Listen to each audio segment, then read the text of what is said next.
Good morning, guys. So it's 7 a.m, it's Sunday morning, and I decided to come out. My vlog yesterday when I was servicing the bike, I said I wasn't feeling too well, still not feeling great today, unfortunately. But I decided I really owed it to myself to at least get out and do a couple of hours of just light work, if nothing. But since I got out, I feel a little bit better. But yeah, today we're just going to be on the Norfolk coast, and I want to talk a little bit about clothing today.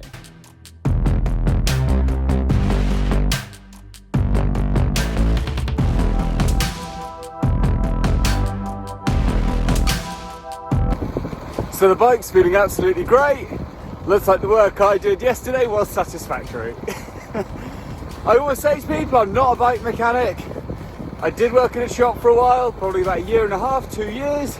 So I feel like I know my stuff, but like I say, not qualified bike mechanic. Hence I don't do how-to videos.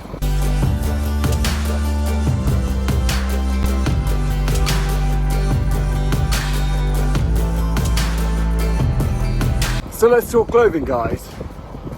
So for this 500k ride, obviously it's going to be probably about 24 hours or more, so we'll go through the night. It is currently October.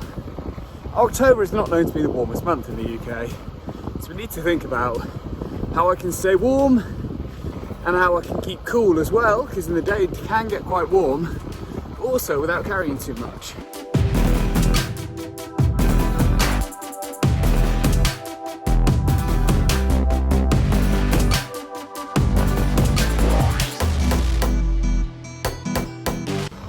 So I've deliberately come out very early on the Sunday morning to see how it feels at 10 degrees and when it's cold and could rain.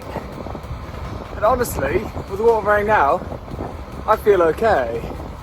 Would you like to see the kit list? Sure you would. Sure we want to see a clothing list. Okay, wait till I get home, yeah?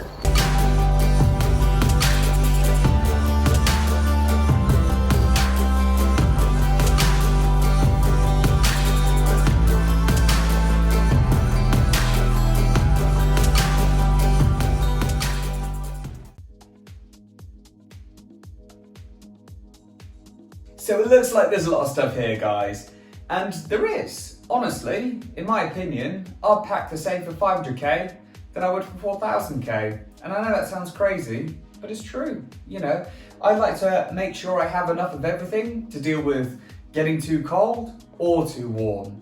I've made the mistake too many times of not carrying enough and being either super hot or super cold and really uncomfortable.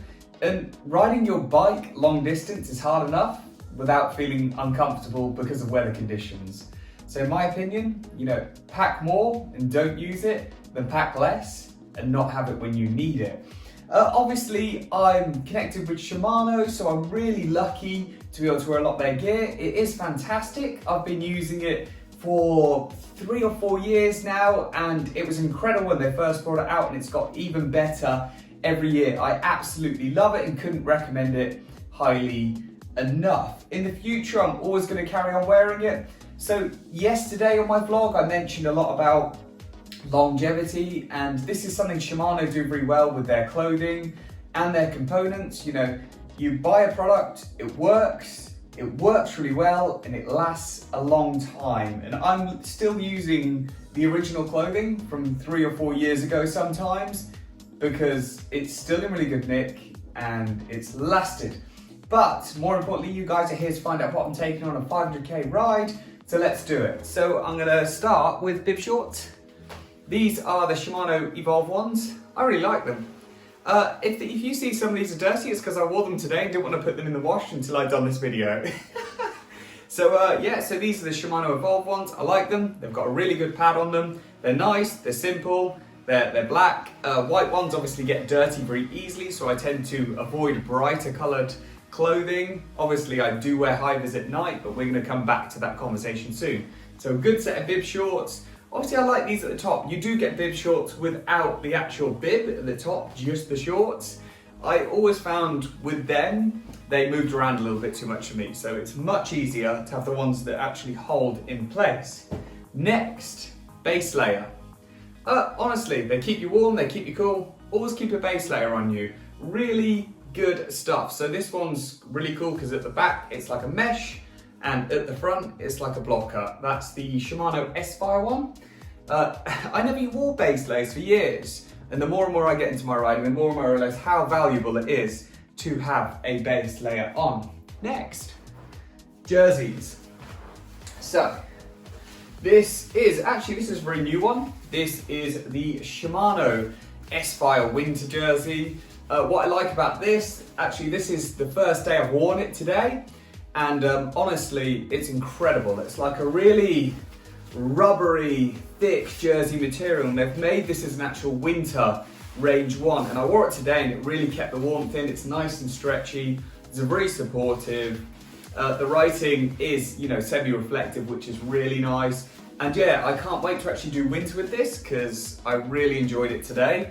So that's on the list to take away, because I do feel as though it is going to get cold when I do this 500k ride, and we could see some rain. So that's going to be a really good jersey for me.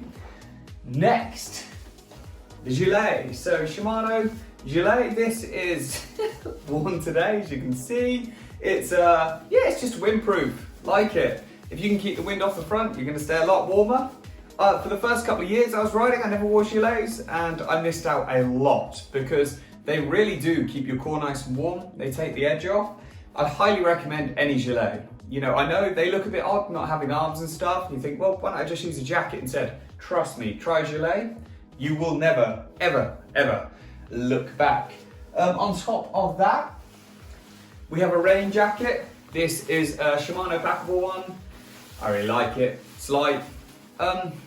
I'm a bit funny with clothing because obviously I'm not a tiny, thin cyclist, which is how the professionals look, and a lot of the clothing is designed to be for people like them. I find with the Shimano stuff, although it does fit, these races quite well, the sizing goes up for people like me. Maybe if I've got bigger arms, bigger legs, bit of belly on me. Literally, for me, the Shimano stuff fits really well. I really like this jacket. Before I used a Pearl Izumi one, and I really like that. I've had a Gore, but the sizing always felt a little bit too tight. The Shimano one, yeah, just works well. It's a nice colour, and stays pretty dry for as long as they can stay dry. Obviously with waterproof jackets, they have a limit to how much water they can take before they just get wet. And no matter what the jacket is, it will get like that. I've got a Gore-Tex, everyone rates them as the best. They do get wet after like an hour or two in the rain, easy. Same with Shimano one, they all will. Next, helmet. Laser Z1. I don't even need to tell you how good this is. These are fantastic. Look at how many people use them. They're incredible. And then I've got a little cap. I like caps in winter. They keep your head warm. This was a friend of mine opened a shop called Open Sky Cycles, and I wanted to literally just support him, so I bought this cap. And I love it. It's really good. And his shop's incredible. You should go and see it. It's in Heacham, in Norfolk. Next thing, so warmers. I've kind of picked a couple here. These are my Shimano arm warmers. I like these. They work well. They're nice and thick. I also use these ones here. These are S-Fire warmers. I was kind of tossing up the decision of which ones I should use today, and these are what I'd probably use in a bit more summer night time. They are thinner. They don't keep you as warm as the winter Shimano ones. I will go for the winter ones. Rather be safe than sorry. Arm warmers can come off pretty easily, but I do really rate the S-Fire ones as well.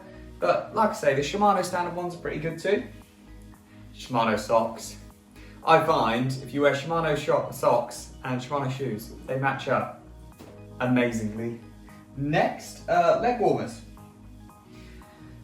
I've actually got a really thick set of Pearl Izumi ones. So normally I would use the S-Fire versions of leg warmers, but I do worry about getting cold, and the cold getting into my knees like it did in the race around Netherlands a couple of years back, giving me really bad patella tendonitis.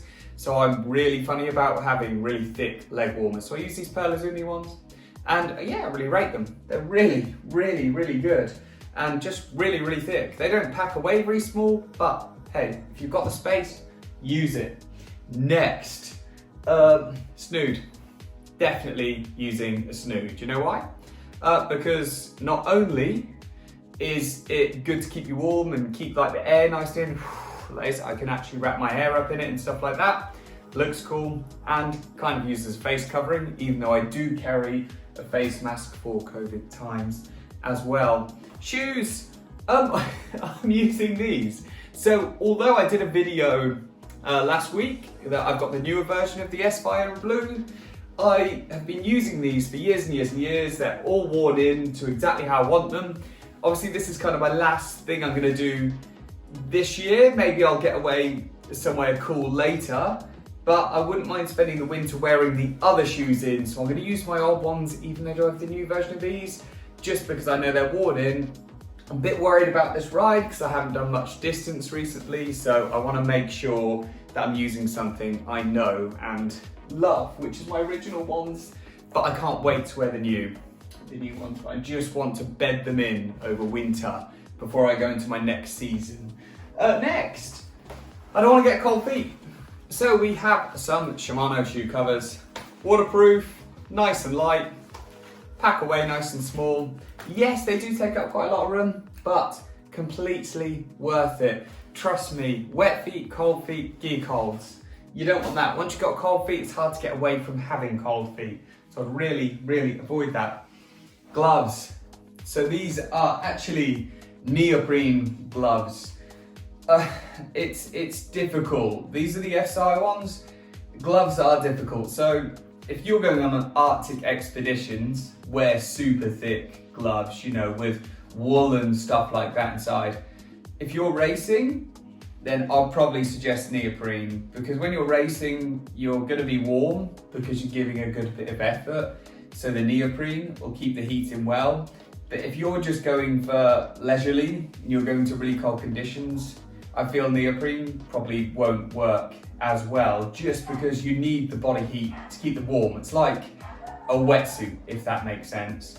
So I'm taking the neoprene ones because I know we're going to be riding a lot. They are very warm anyway. Anything below 0 degrees, I'd probably go for some proper winter gloves. But for the minute, these are smashing.